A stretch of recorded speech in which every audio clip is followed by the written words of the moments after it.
जी doctor साहब, screen shared है, तो ये स्लाइड जो है ये ओपन कर लें। चले, ओके है, बिस्मिल्लाह कीजिए सर।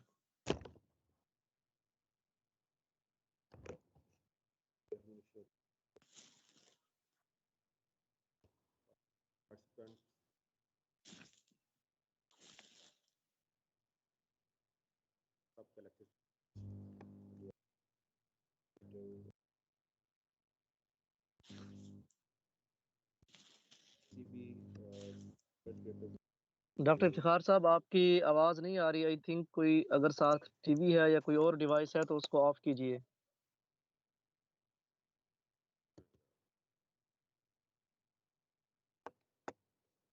आवाज बिल्कुल नहीं आ रही है, स्लो आ रही है? अब ठीक है, पहले स्लो थी, अब ठीक है डॉक्टर साहब। अच्छा,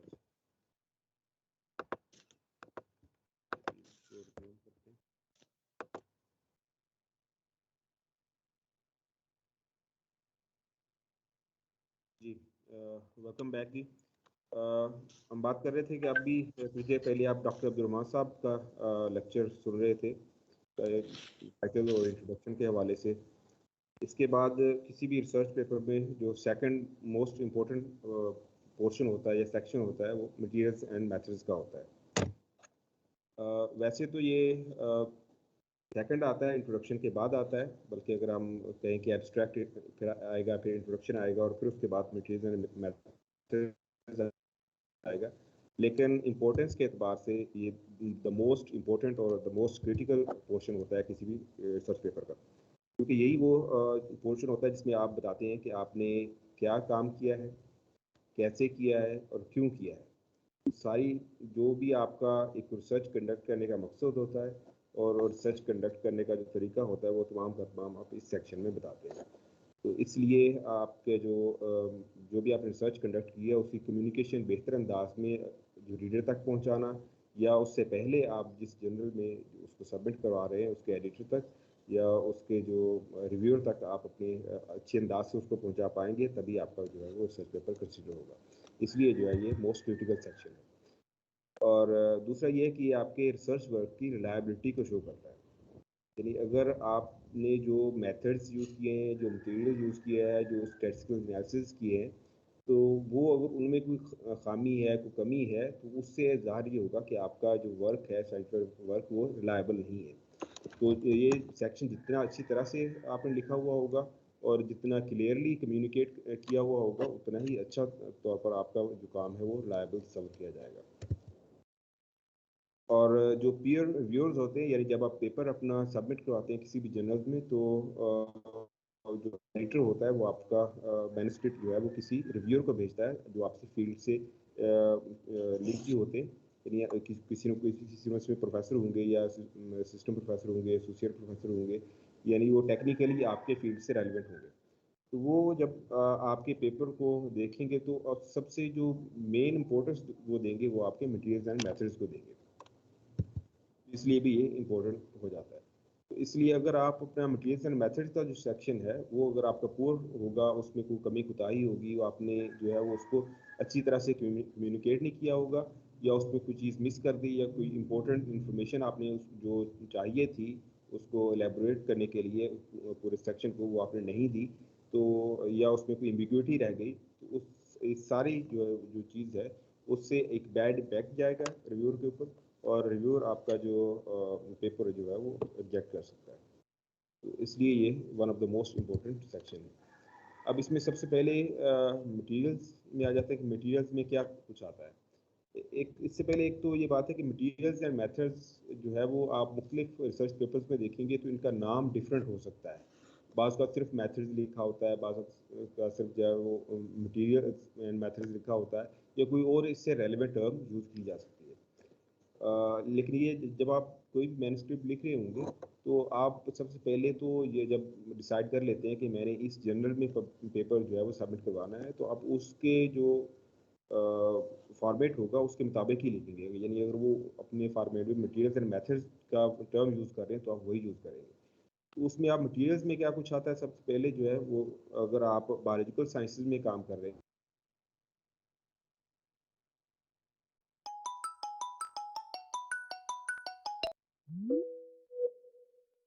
पे, बैक्टीरिया, वायरसेस पे, फंगस वगैरह पे काम कर रहे हैं, तो वो जो है वो आपके मटेरियल्स में शामिल होंगे। तो सेकेंडली जो होगा वो उसके अलावा जो आप केमिकल्स यूज़ कर रहे हैं, अब केमिकल जो है वो उनकी ट्रीटमेंट के लिए आप या उसके किसी भी जगह पर किसी भी उस एक्सपेरिमेंट में एज ए आप ट्रीटमेंट के तौर पर ले रहे हैं, तो उस तमाम के तमाम केमिकल्स जो हैं वो भी मटीरियल्स में शामिल होंगे। हाँ, अगर अलावा जो है वो मटीरियल्स के अलावा, सॉरी, लिविंग ऑर्गेनिज्म के अलावा आप जो है वो बायोलॉजिकल साइंसेज के अलावा कोई और किसी और फील्ड में रिसर्च कर रहे हैं, तो उसमें ये हो सकता है कि आप सोशल साइंसेज में आप एक सर्वे कंडक्ट करवाते हैं, एक क्वेश्चनेयर बनाते हैं, तो आपने किस पॉपुलेशन को टारगेट किया, किस तरह के लोगों को टारगेट किया, आपकी जो है वो टारगेट पॉपुलेशन क्या थी या टारगेट ऑडियंस क्या थी, या जिनसे आप इंटरव्यू ले रहे हैं वो आपके लोग कौन थे, तो वो भी आपके मटीरियल में शामिल होंगे। लेकिन इन सब से एक डिफरेंट सिचुएशन ये भी हो सकती है कि आपने ना तो कोई प्लांट यूज़ किया, ना कोई ऑर्गेनिज्म यूज़ किए, ना केमिकल यूज़ किया, ना ही आपने कोई सर्वे कंडक्ट किया, तो फिर भी आप देखेंगे इन तमाम चीज़ों के बगैर भी आप रिसर्च पेपर लिख के सबमिट करवा सकते हैं, और बहुत सारे इस तरह से आपको रिसोर्सेज मिल जाएंगे जहाँ से आप डेटा लेके उसको एनालाइज करके पेपर सबमिट करवा सकते हैं। तो इसमें अगर आप बायोलॉजिकल साइंसेज की बात करें तो बायोइन्फॉर्मेटिक्स का बहुत सारा डेटा, यानी डीएनए सीक्वेंसिंग का बहुत सारा डेटा अवेलेबल है ऑनलाइन। वो डेटा आप रिट्रीव करते हैं, उसको एनालाइज करते हैं, उसका एक ट्रांसक्रिप्ट बनाते हैं, तो वो आप जो है वो पब्लिश होने के लिए सबमिट करवा देते हैं।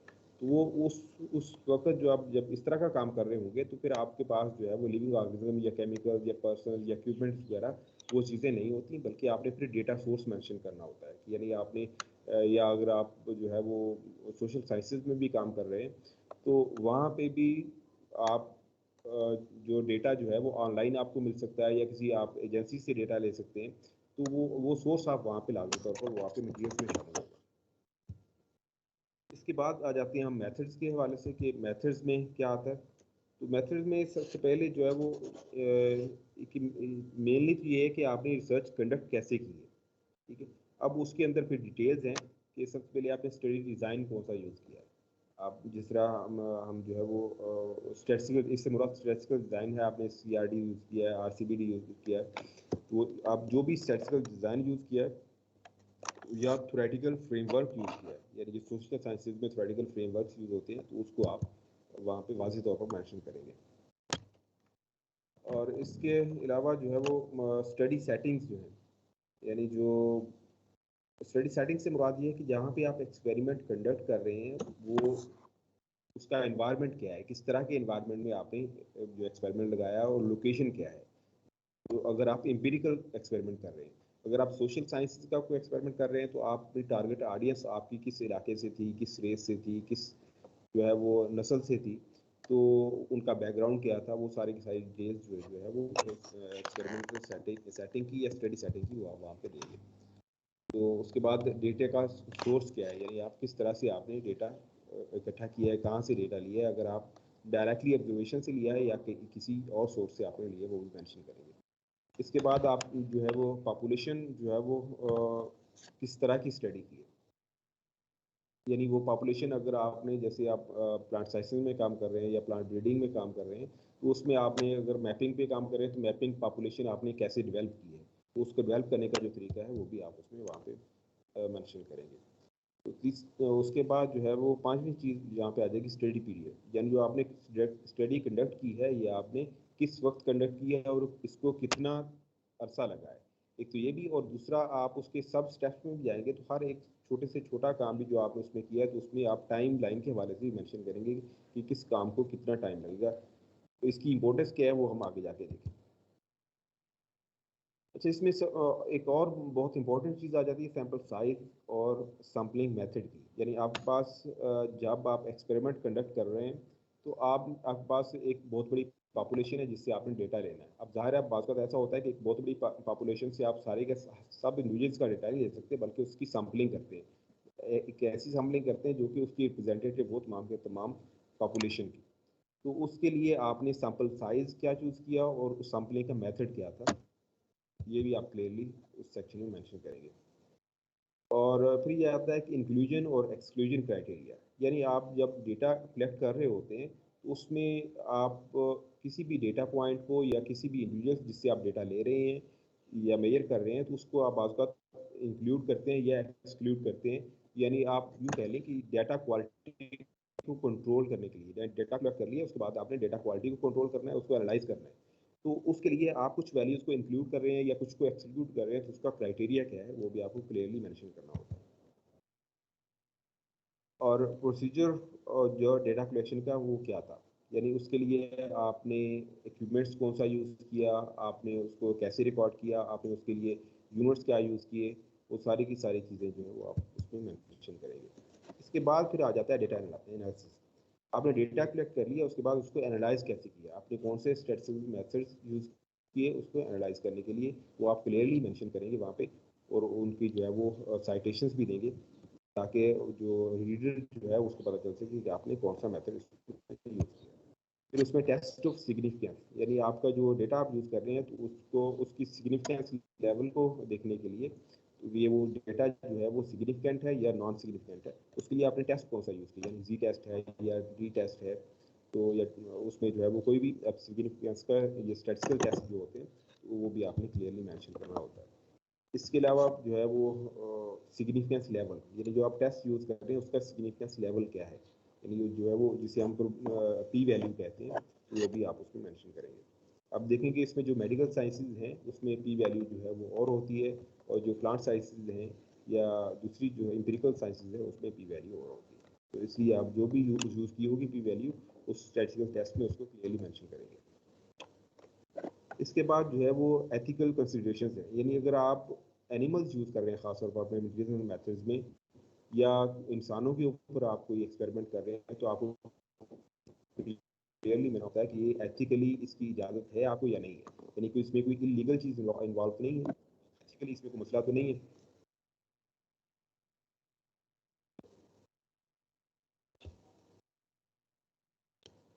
अच्छा, जब इसमें नेक्स्ट आ जाता है कि इस मेथड का जो है वो पर्पज़ क्या है।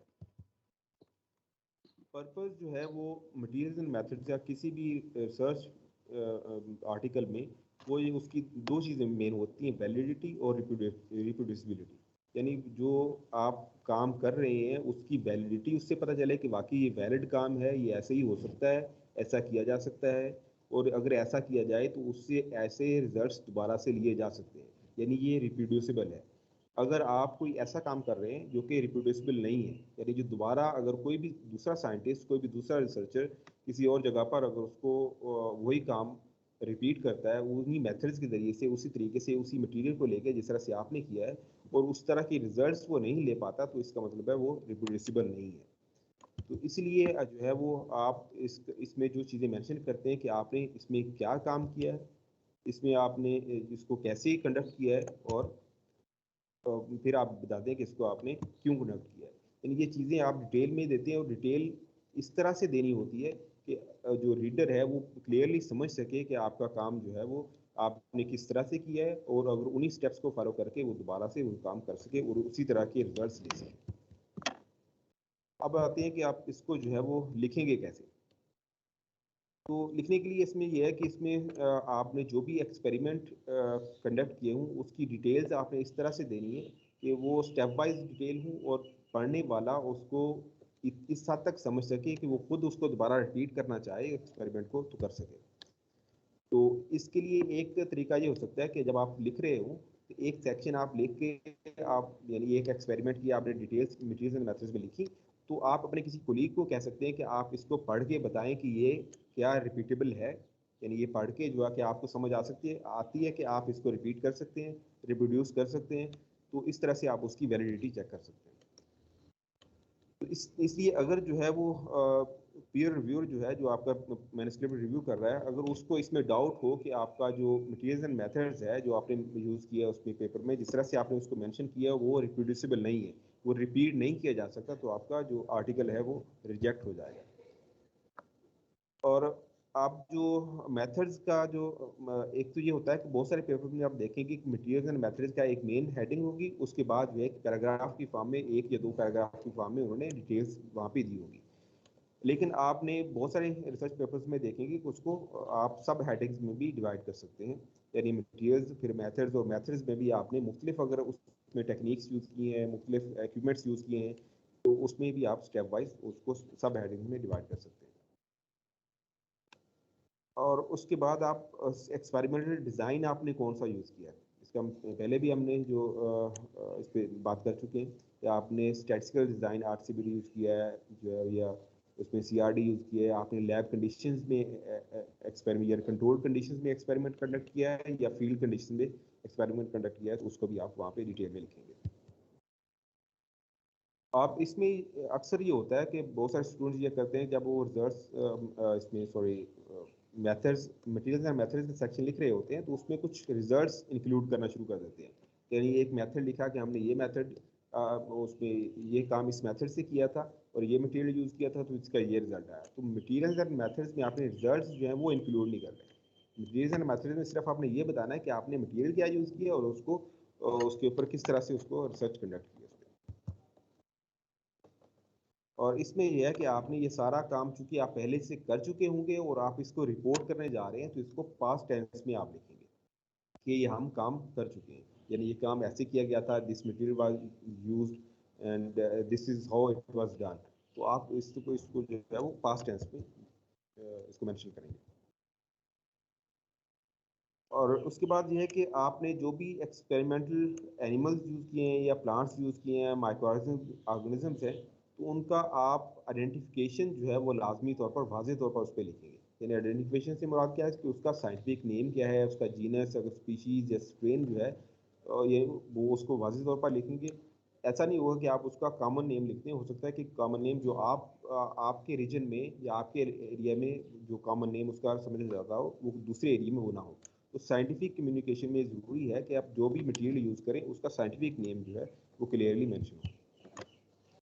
इसी तरह से जो आप केमिकल्स यूज़ करें तो उसका भी आपने एग्जैक्ट टेक्निकल स्पेसिफिकेशंस देनी है। वो आपने उसका कॉमन नेम नहीं लिख देना। जैसे फॉर एग्जांपल आपने एक साल्ट यूज़ किया है, तो आपने ये नहीं लिखना कि हमने साल्ट यूज़ किया है, आपने उसका साल्ट कौन सा यूज़ किया है। अब केमिकली तो बहुत सारे साल्ट हो सकते हैं, NaCl जो है वो भी साल्ट है, कोई और साल्ट भी हो सकता है। तो आपने अगर NaCl यूज़ किया है तो NaCl वाज़ेह तौर पर वहाँ पे लिखना है कि आपने उसको यूज़ किया। फिर उसका वो आपने लिया कहाँ से केमिकल, उसका सोर्स क्या था, और उसको अगर आपने उसकी कोई कंसनट्रेशन यूज़ की है तो कंसंट्रेशन क्या हो, तो कितनी कंसंट्रेशन यूज़ की है, उसको प्रिपेयर कैसे किया है, वो भी उसको क्लियरली मेंशन करें। फिर आ जाता इसमें ये हम बात कर चुके हैं इस पे कि इसका जो केमिकल्स हैं उसके ट्रेड नेम्स को आपने अवॉइड करना है। यानी अगर आप एक केमिकल ले रहे हैं, फॉर एग्जांपल आप PEG यूज़ कर रहे हैं ड्राउट स्ट्रेस के लिए, पॉलीइथाइलिन ग्लाइकोल, तो आप जब आप मार्केट से लेंगे तो आपको किसी ब्रांड नेम से मिलेगी, वो किसी यानी कोई कंपनी है उसने अपना एक ब्रांड नेम बनाया, उसके तहत उसको PEG सेल कर रही है। तो आपने वो ब्रांड नेम मेंशन नहीं करना, बल्कि उसका जो केमिकल नेम है या जेनेरिक नेम है उसको प्रेफर करना है।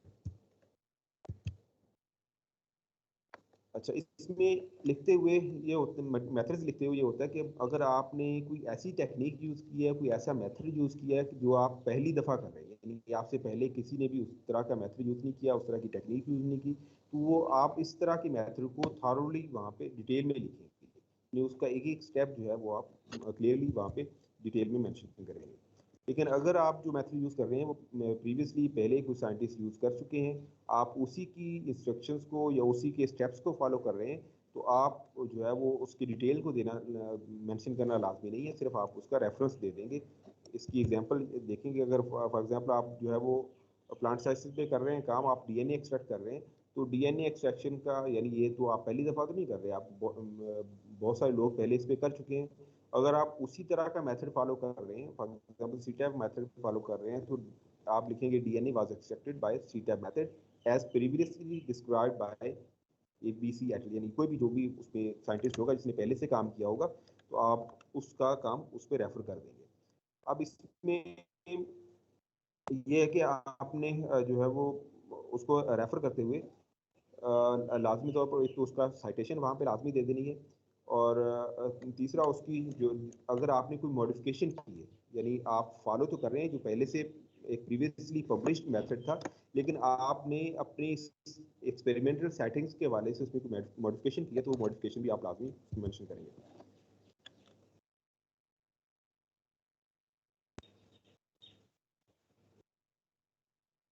और उसके बाद जो स्टैटिस्टिकल एनालिसिस के लिए आपने जो मेथड यूज़ किए हैं वो भी आप वहाँ पे लिखेंगे। अगर आपने कोई कॉमन मेथड यूज़ किया है, यानी जिस तरह से आपने मीन निकाली है, मॉड निकाला है, नोवा निकाला है, तो इस तरह के अमूमन जो स्टैटिस्टिकल मेथड होते हैं उनके लिए आप साइटेशंस नहीं देते। लेकिन अगर आपने कोई एडवांस मेथड यूज़ किए जो कॉमनली यूज़ नहीं होते तो उसका स्टैटिस्टिकल रेफरेंस देना जरूरी है। तो इसके बाद जो है वो आ जाते हैं हमारे पास जो है वो कि मटेरियल मेथड्स, जो इफेक्टिव मटेरियल मेथड्स, यानी ऐसा मटेरियल मेथड्स का सेक्शन जिसको पढ़कर रिव्यूअर जो है वो उसको अच्छी तरह से समझ सके और आपके जो आर्टिकल है वो उसको पब्लिकेशन के लिए कंसीडर कर सके। यानी आपका आर्टिकल जो है महज मटेरियल्स एंड मेथड्स के बेस पे रिजेक्ट ना हो, तो ऐसा मटेरियल मेथड का सेक्शन जो है वो किस तरह से लिखा जाए। सबसे पहले जो आपने काम करना है कि आपने begin writing while you are performing your experiment, यानी जब आप एक्सपेरिमेंट करना शुरू करें तो उसी वक्त ही ये सेक्शन लिखना शुरू करें। उसका फायदा क्या होगा कि आप ज़्यादा चीज़ों को जो है पोस्टपोन करेंगे कि पहले सारी की सारी आप स्टडी रिसर्च कंडक्ट कर लें और बाद में उसका राइटअप शुरू करें इस सेक्शन का, तो हो सकता है कि बहुत सारी चीज़ें आप पास स्किप हो जाए, यानी आपको ऐसी डिटेल्स जो उसके अंदर लाजमी थी देनी आप वो डिटेल्स ना दे पाए। इसकी एग्जाम्पल ये है कि आपने एक मशीन यूज़ की, PCR for example machine use की, उसकी जो सेटिंग्स थी, उसका जो प्रोटोकॉल था, और हो सकता है कि बाद में अगर आपको वो प्रोटोकॉल भूल जाए, तो जैसे ही आप वो चीज़ें कर रहे हो एक्सपेरिमेंट, कोई भी डीएनए एक्सट्रैक्ट कर रहे हैं, आप पीसीआर मशीन यूज़ कर रहे हैं, कोई और टेक्निक यूज़ कर रहे हैं, तो जो भी उसका प्रोटोकॉल यूज़ कर रहे हैं तो उसी वक्त उसको आप मटीरियल मेथड सेक्शन जो है उसके साथ लिखना शुरू कर दें। फायदा ये होगा कि आपकी कोई भी चीज़ जो है वो मिस नहीं होगी और आपको जैसे ही आपका एक्सपेरिमेंट कंप्लीट होगा तो आपका मटेरियल्स एंड मेथड सेक्शन भी कंप्लीट हो चुका होगा। ये दूसरी टिप इसमें यह है कि आप जर्नल से स्टार्ट करें, यानी ऐसी डिटेल्स दें कि जो आपके पूरे मैन्युस्क्रिप्ट पर या पूरे आपकी स्टडी पर जो है वो लागू होती हूँ, और फिर उसको स्पेसिफिकली जो आपके जो आपने मेथड यूज़ किए या एक्सपेरिमेंट आपने कोई सब एक्सपेरिमेंट्स किए जो स्पेसिफिकली जो उस पर अप्लाई होती है वो डिटेल्स आप बाद में दें। उसके बाद आप जो है वो ऑर्डर और सीक्वेंस जो है इसको लाजमी तौर पर मलहूज़ खातर रखें, यानी आपने जब एक्सपेरिमेंट कंडक्ट करना शुरू किया तो उसमें सबसे पहले काम आपने कौन सा किया, उसके बाद कौन सा किया, उसके बाद कौन सा किया। यानी ऐसा नहीं होना चाहिए जैसे फॉर एग्जांपल आपने जो है वो कोई जीन एक्सप्रेशन चेक करना है या आपने जीन ट्रांसफॉर्मेशन करनी है, तो आप मटेरियल्स एंड मेथड में सबसे पहले ये नहीं बताएंगे कि हमने जो है वो इसका जीन ट्रांसफ़र कैसे किया, यानी जीन ट्रांसफ़र टेक्निक कौन सी यूज़ की, बल्कि उससे पहले आपका पहला स्टेप तो ये होगा कि आपने डीएनए एक्सट्रैक्ट करने के लिए उसका कौन सा पार्ट यूज़ किया। यानी सबसे पहले तो आपने वो उसका अगर सीड लेके सीडलिंग से उसका जो पत्ते से अगर डीएनए लिया होगा तो आप वहाँ से शुरू करके उसको लेंगे कि हमने जो है वो इस प्लांट का या इस एनिमल का या इस ऑर्गेनिज्म का हमने जो डीएनए एक्सट्रैक्ट करने के लिए सैंपल लिया और उसको इस तरह से किया, तो ये आपने जो उसका सीक्वेंस है टाइम बाय सीक्वेंस वो भी लाजमी तौर पर उसको रखना है, क्योंकि ऐसा ना हो कि एक ने एक्सपेरिमेंट कंडक्ट करते हुए चीज़ पहले की है लेकिन आप उसको बाद में मेंशन कर रहे हो। तो जो भी आप प्रोसीजर्स यूज़ करें उसका आप साइटेशंस लाजमी दें अगर प्रीवियसली किसी ने उसको कर चुका है। तो स्टैटिस्टिकल टेस्ट जो है वो डिस्क्राइब करें कि आपने कौन कौन से किए हैं। और अच्छा, आप ये हो सकता है कि आप एक टेक्निक यूज़ कर रहे हो मटेरियल्स एंड मेथड्स में, लेकिन कोई और रिसर्चर जो है या कोई साइंटिस्ट कोई और दूसरी टेक्निक यूज़ कर रहा हो, ज़ाहिर हर टेक्निक के कुछ ना कुछ प्रोज भी होंगे और कुछ कॉन्स भी होंगे, यानी उसके कुछ बेनिफिट्स भी हो सकते हैं, कुछ लिमिटेशंस भी हो सकती हैं, लेकिन आपने उन बेनिफिट्स या लिमिटेशंस को जो मटेरियल्स एंड मेथड्स में जो है वो उसको मेंशन नहीं करना। ये अलबत्ता हो सकता है कि बाज़ का इंट्रोडक्शन का पोर्शन लिखते हुए उसमें जब रिव्यू लिखते हैं, यानी रिव्यू का पोर्शन जो होता है उसमें पैराग्राफ, तो उसमें आप थोड़ा सा मेंशन कर देते हैं कि आपने इस जो टेक्निक यूज़ कर रहे हैं तो इसको इस मेरिट्स पे यूज़ कर रहे हैं, यानी इसमें ये एडवांटेजेस है इसलिए यूज़ कर रहे हैं। लेकिन मटेरियल्स एंड मेथड्स में जो आप टेक्निक यूज़ कर रहे हैं, जो मेथड यूज़ कर रहे हैं, तो उसके आपने बेनिफिट्स या उसकी लिमिटेशंस जो हैं उसको या ये रिजल्ट्स को इंक्लूड नहीं करना। उसमें लास्ट टिप जो है कि आपने कंसाइज रहना है, यानी उसको टू द पॉइंट है, उसमें कोई एक्स्ट्रा डिटेल्स नहीं होनी चाहिए, येट थॉरो होना चाहिए, यानी उसमें कोई इंपॉर्टेंट डिटेल मिस भी नहीं होनी चाहिए। तो इसलिए जो है वो जब भी आप इक्विपमेंट जो लिस्ट कर रहे हो वो भी उसकी डिटेल्स तार होनी चाहिए। यानी इक्विपमेंट से मुराद कोई मशीन यूज़ किया तो मशीन जो है वो उसकी आप किस कंपनी की है, उसकी सेटिंग्स कौन सी यूज़ की हैं और उसकी तमाम डिटेल जो है, ताकि अगर आप कोई और जो रिसर्चर उसको यूज़ करना चाहे, उसको रिपीट करना चाहे, तो वो तमाम डिटेल्स उसको समझ आ सके। तो अगर आप इन टिप्स को फॉलो करेंगे और इस मेथड से आप इसको देखेंगे तो आप उम्मीद है कि इसको मटेरियल मेथड सेक्शन को एक इफेक्टिव तरीके से और सक्सेसफुली उसको लिख सकेंगे। अच्छा, अब आते हैं हमारे पास जो है वो कुछ एग्जांपल्स हैं।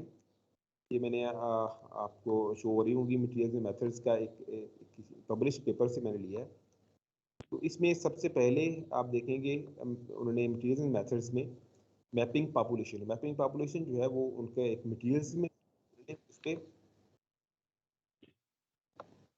उसको जो है वो मटेरियल्स एंड मेथड पॉपुलेशन को उसमें मेंशन किया है।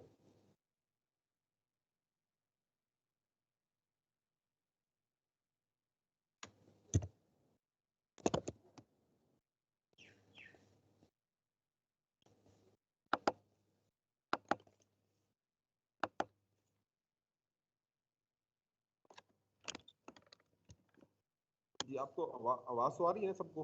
किसी को मसला तो नहीं हो रहा? जी, जी डॉक्टर साहब ठीक है, ओके है। सही है, अब कैमरा भी ऑन हो गया, ठीक है। तो इसमें जो स्लाइड्स है वो भी शो हो रही हैं अभी मटेरियल मेथड्स की, हाँ जी, जो हाँ जी। स्क्रीनशॉट मैंने वहाँ पे मैपिंग लिया हुआ पॉपुलेशन वाली जी मैपिंग जी पॉपुलेशन वाली डॉक्टर जी साहब। जी, जी, बिल्कुल। ठीक है। तो यहाँ पे जो है वो मैंने एक रिसर्च पेपर से आपके सामने एक एग्जांपल यहाँ पे रखी है। तो अब मटेरियल्स एंड मेथड्स की यहाँ पे मेन हेडिंग है, उसके बाद सब हेडिंग आगे मैपिंग पॉपुलेशन की। अब मैपिंग पॉपुलेशन में उन्होंने जो है वो सबसे पहले बताया कि आप उन्होंने किस ईयर में ये काम किया है, यानी टाइम बताया, टाइम पीरियड बताया कि कब किया है। फिर उन्होंने बताया कि अब मैपिंग पॉपुलेशन ऑफ 280 इंडिविजुअल्स, अब कितने इंडिविजुअल्स लिए हैं वो बताए उन्होंने, और वो इंडिविजुअल्स कैसे डेवलप हुए। तो उसका यानी जो मैपिंग पॉपुलेशन डेवलप कैसे हुई है, उसके पेरेंट्स कौन से थे, उसके बाद फिर उन्होंने वो मेंशन किया। और फिर आप देखेंगे कि फर्स्ट सेंटेंस की लास्ट में उन्होंने फिगर 1 का रेफरेंस दिया है। अब इसको नेक्स्ट स्लाइड में हम देखेंगे कि फिगर 1 क्या है, कि आप मटेरियल्स एंड मेथड्स लिखते हुए अगर कोई आप ऐसी टेक्निक यूज़ कर रहे हैं, कोई ऐसी मेथड यूज़ कर रहे हैं या ऐसी स्कीम यूज़ कर रहे हैं जिसको आप चाहते हैं कि ग्राफिकली रिप्रेजेंट कर दें, तो आप उसको ग्राफिकली जो है वो उसका फ्लो चार्ट भी बना सकते हैं या उसको किसी भी तरह से ग्राफिकली उसको एलेबोरेट कर सकते हैं। उसके बाद वो बता रहे हैं कि उन्होंने कॉटन कल्टीवार्स यूज़ किए हैं, जो कि इस जो मैपिंग पॉपुलेशन के पेरेंट्स के तौर पर जिनको यूज़ किया गया है। और फिर उन्होंने जो है वो ऑल 280 इंडिविजुअल्स को सेल्फ मेड करवाया और उन्होंने प्रोजनीज बनाई हैं 2008 में, सॉरी 2004 में। और फिर उन्होंने अगर यानी जो इंडिविजुअल्स बनाए हैं, तो उस वक्त 280 इंडिविजुअल्स में से कुछ का सीड मिस हो गया या कुछ प्रॉब्लम्स आ गए, तो वो भी साथ उन्होंने वहाँ पे मेंशन कर दिया कि हमने की थी, लेकिन इतना का सीड जो है वहाँ से मिस हो गया उनके पास से। और जो 273 प्रोजनीज थी, तो काम उन्होंने। अब इस तरह से एक तो ये है कि उन्होंने मटेरियल क्या यूज़ किया, उसका टाइम पीरियड। अब इसमें कुछ चीज़ें मिसिंग हैं। अब देखें ये पेपर जो कि पब्लिश हो चुका है, लेकिन इसके बावजूद आप देखें पब्लिश पेपर में भी आपको बहुत सारी गलतियां मिल जाएंगी। अब इसमें एक गलती ये है कि उन्होंने जो है वो जेनेरिकली कॉटन कल्टीवास लिखा है। अब कॉटन जो है वो हिरसुटम भी है, वो बारबेडेंस भी है, वो आर्बोरियम भी है, वो हर्बेशियम भी है। नॉर्मली कॉटन से मुराद हिरसुटम ही ली जाती है, लेकिन उन्होंने इस पे उसको साइंटिफिकली उसको क्लियर नहीं किया कि इससे मुराद कौन सी कॉटन है। दूसरी इसमें गलती आप देखेंगे कि इसमें उन्होंने लोकेशन मेंशन नहीं की, यानी ये किस किस जगह पे, किस कंट्री में, और उस कंट्री के भी किस रीजन में ये काम किया गया है, ये वाज़ेह तौर पर मेंशन नहीं किया।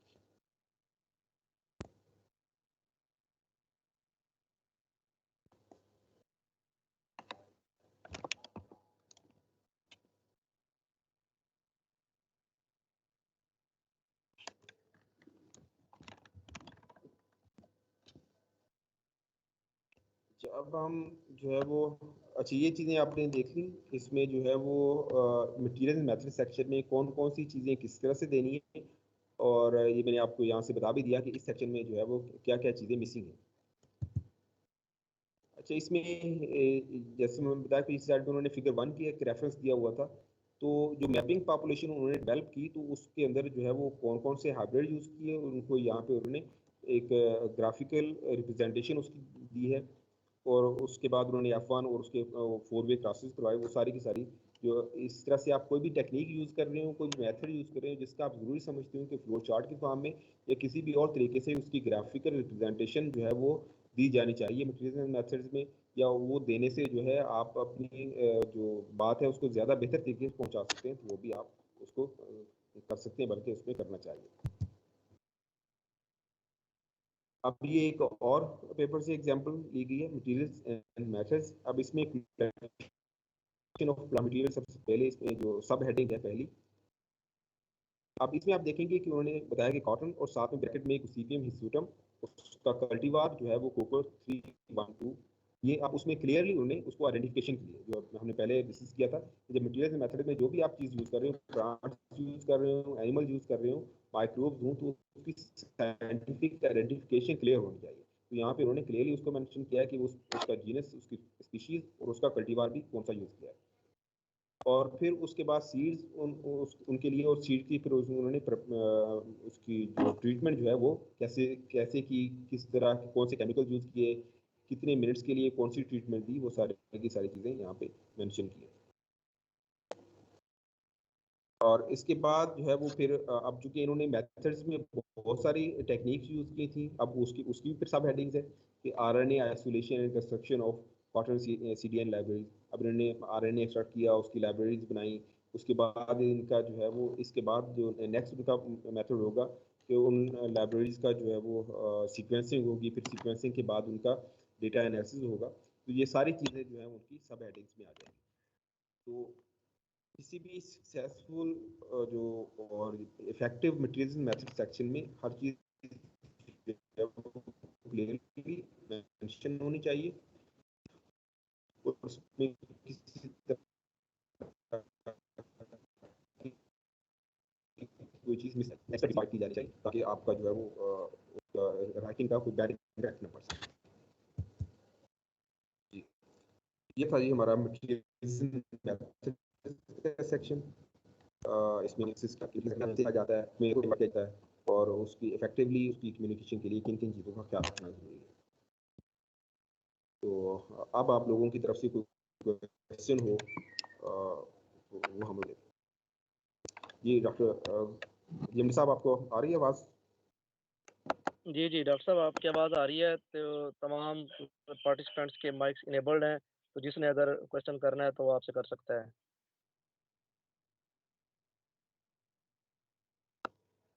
जो पार्टिसिपेंट्स भी अपना हाँ, क्वेश्चन करना चाहें तो अपना माइक सर वही अनम्यूट करें। जी जी जी।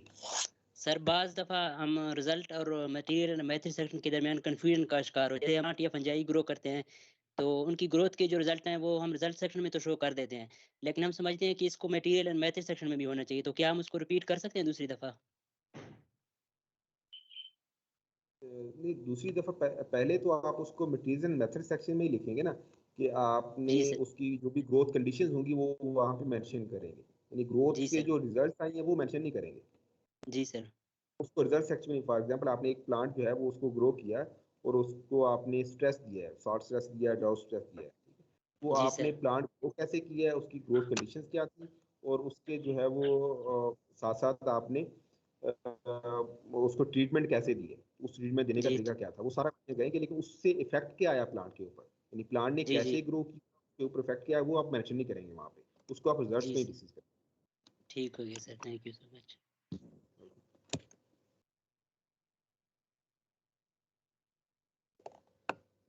जी, और कोई सवाल ऐसे क्वेश्चन करना चाहें?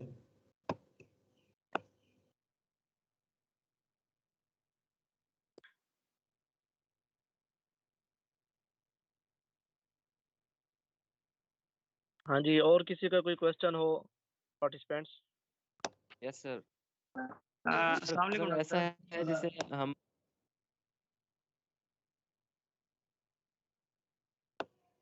हेलो जी जी, अनस बात कर रहे हैं, सर। आपकी आवाज़ जो है वो नहीं, क्लियर नहीं आ रही।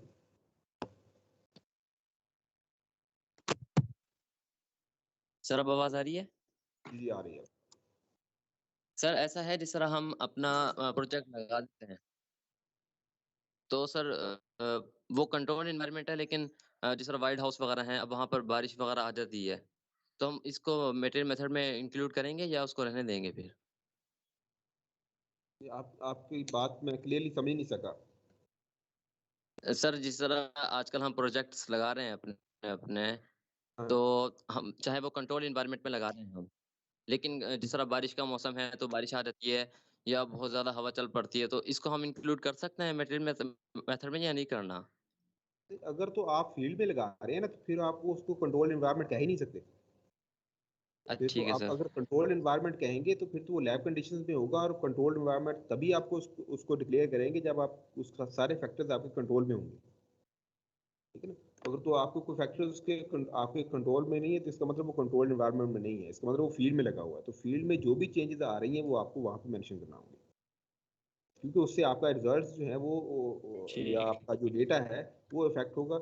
जब वो आपका डेटा इफेक्ट हो रहा है तो वो आपके रिजल्ट इफेक्ट हो रहे हैं तो फिर आपको मेंशन करेंगे। लेकिन अगर आप मटेरियल मेथड्स में ये बता रहे हैं कि आपने कंट्रोल एनवायरनमेंट में लगाया है तो फिर बाकी सारी चीज़ें भी कंट्रोल एनवायरनमेंट के हवाले से ही बयान करेंगे। लेकिन अगर बाद में आपने बता दिया कि बारिश हो गई थी इस वजह से इफेक्ट आ गया तो आप वहाँ पे कंट्रडिक्शन आ जाएगी और रिव्यूअर जो है आपका पेपर रिजेक्ट कर देगा कि एक तरफ कह रहे हैं कंट्रोल एनवायरनमेंट और दूसरी तरफ कह रहे हैं कि बारिश से इफेक्ट हो गया। ये चीज़ें फिर जो है कंट्रडिक्ट करेंगी। यस सर ठीक। जी, कोई और क्वेश्चन? अस्सलाम वालेकुम सर। सर ये जो हम जब कोई मटेरियल सर में लिखते हैं तो सर हमें अचानक कोई मटेरियल वगैरह जरूरत पड़ती है तो हम उसी वक्त लिखते हैं कि हमें स्टार्टिंग में जो मटेरियल वगैरह यूज इस्तेमाल करते हैं उन्हें पहले लिखना है? बात आप मैं आपकी समझ नहीं सका, अचानक जरूरत कैसे पड़ती है? मतलब आप एक्सपेरिमेंट आपने कंडक्ट कर लिया, आप अब आप लिख रहे हैं तो उस वक्त तो आपको नहीं पड़ेगी जरूरत। तो कि हम काम करें तो अचानक कोई उसी वक्त उस चीज को लिख के कोई स्टार्टिंग में उसकी देंगे डिटेल्स देंगे कि नहीं, मैं एक तो आपकी आवाज़ क्लियर नहीं आई, वो कट गई आवाज़। जहाँ तक मैं समझा हूँ ना आपकी बात, तो मतलब जब आप रिसर्च कंडक्ट कर रहे हैं तो उस वक्त तो जो आपने मैंने आपको कहा था ना कि शुरू में ही लिखना शुरू करते हैं तो उस वक्त तो आप उसको रफ तरह से लिखते चले जाएंगे, जो चीज़ आप यूज़ कर रहे हैं जैसे जैसे यूज़ कर रहे हैं, जो मटेरियल आ रहा है तो आप उसको कर रहे हैं। क्या अगर बाद में आप कोई चीज़ रिपीट कर रहे हैं तो, लेकिन आप फाइनल जब वर्जन आपने लिखना है तो आपने उसको एक ही जगह पे उस सारी डिटेल्स देनी है। यानी पहले आपने काम कौन सा किया, सारी डिटेल्स मटेरियल्स की भी और मेथड्स की भी, और बाद में जो काम किया उसकी भी, इस तरह से। इन उसको आप जो है वो स्टेप वाइज हर चीज़ डिटेल और कंप्लीट लिखेंगे वहाँ पे। Thank you sir. इसमें एक और बात जो है वो यानी इस क्वेश्चन से हटके कि आप कोई भी जो इफेक्टिवली जब आप मटेरियल मेथड लिखना चाहते हैं या आप सीखना चाहते हैं कि मटेरियल मेथड का सेक्शन अच्छा से अच्छा कैसा लिखा जा सकता है, तो उसमें यह है कि आप जो भी एक्सपेरिमेंट कंडक्ट कर रहे हैं या कंडक्ट करने के बाद उसका जो मटेरियल मेथड लिखने जा रहे हैं तो उससे रेलिवेंट रिसर्च पेपर्स आप लाजमी तौर पर देखें अच्छे जर्नल्स के, उन्होंने उसको कैसे लिखा है मटेरियल मेथड सेक्शन। और जिस जर्नल में आप जमा करवाना चाह रहे हैं उस जर्नल के भी आप पेपर डाउनलोड करके उनका वो सेक्शन आप पढ़ के लाजमी देखें कि उनमें उससे रेलिवेंट रिसर्च जो पहले से जो हो चुकी है तो उन्होंने उस मेथड को कैसे ऑर्गेनाइज किया, क्या क्या डिटेल्स दिए। इससे आप चीज़ें ज़्यादा अच्छी तरह से सीख सकेंगे और आप मटीरियल मैसेज सेक्शन में कौन सी डिटेल किस जगह पे और कैसे देनी है वो आपको उसमें आहिस्ता आहिस्ता पता चल जाएगा। जी, कोई और क्वेश्चन हो?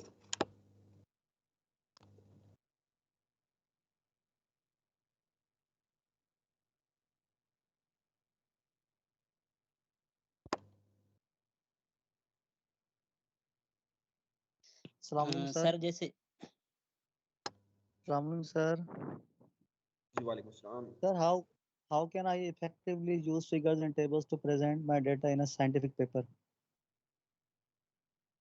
तो ये तो आपका डेटा जो है वो ये रिजल्ट्स वाले सेक्शन से रेलेवेंट है, तो इसका जो है वो अभी बाद में होगा लेक्चर मेरे ख्याल में, वो उसमें हम करेंगे इसको डिस्कस। यानी अभी हम मटेरियल मेथड तक पहुंचे, इसमें Yes, sir. अमूमन जो है आप जरूरत नहीं पड़ती इसमें, यानी पड़ती तो कम पड़ती है जरूरत इसकी फिगर्स की, उसमें आप डेटा नहीं देते, उसमें बल्कि अगर मटेरियल अगर आपने कोई यूज़ किया तो उसकी डिटेल अगर आप देना चाहें टेबल की फॉर्म में, और या आप जो है वो ग्राफिकली कोई मेथड को बताना चाहें तो वो बता सकते हैं।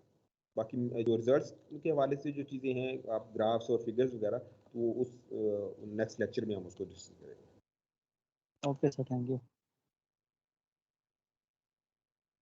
सर जैसे आपने बायो इन्फॉर्मेटिक्स टूल का जिक्र किया था, अगर हम प्रोटीन पर वर्क कर रहे हैं और वेट लैब के नाम पर जो हमारे जेल लैक्टोफ्रेश के रिजल्ट्स हमें नहीं मिलते, तो क्या हम ये बायो इन्फॉर्मेटिक्स टूल जैसे स्ट्रक्चर अलाइनमेंट डॉकिंग वगैरह से मतलब इनको सबको परफॉर्म कर लें, हमारा पेपर पब्लिश हो जाएगा, इफेक्टिव हो जाएगा ये सारा कुछ?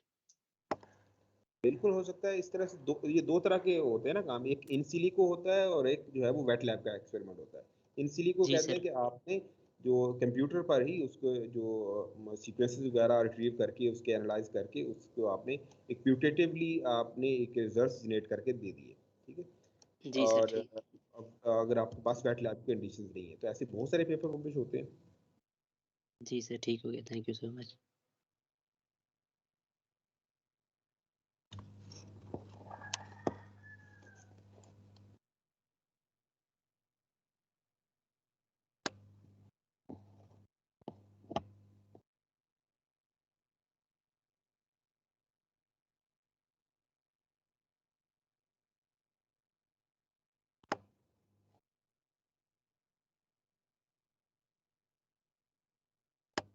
जी पार्टिसिपेंट्स कोई अगर रहता हो क्वेश्चन करने वाला तो डॉक्टर साहब से कर सकता है।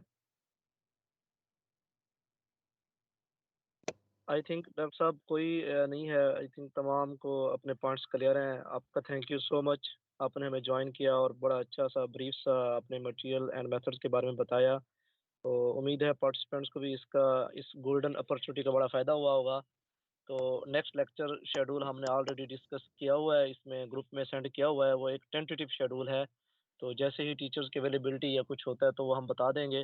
अदरवाइज़ उसी हिसाब से ही कल फिर लेक्चर होगा हमारा 3 बजे नेक्स्ट सेकंड डे का, और थर्ड डे का भी इस तरह कल फिर शेड्यूल बता दिया जाएगा। बहुत बहुत शुक्रिया डॉक्टर साहब आपका। ठीक है डॉक्टर साहब, आप फिर इसको लेफ्ट कर सकते हैं, और जो जिसमें कोई क्वेश्चन हो वो मुझसे भी पूछ सकता है, डॉक्टर साहब भी पूछ सकता है, नहीं तो अदरवाइज़ इस वर्कशॉप्स को आप लीव करते जाएँ मीटिंग को।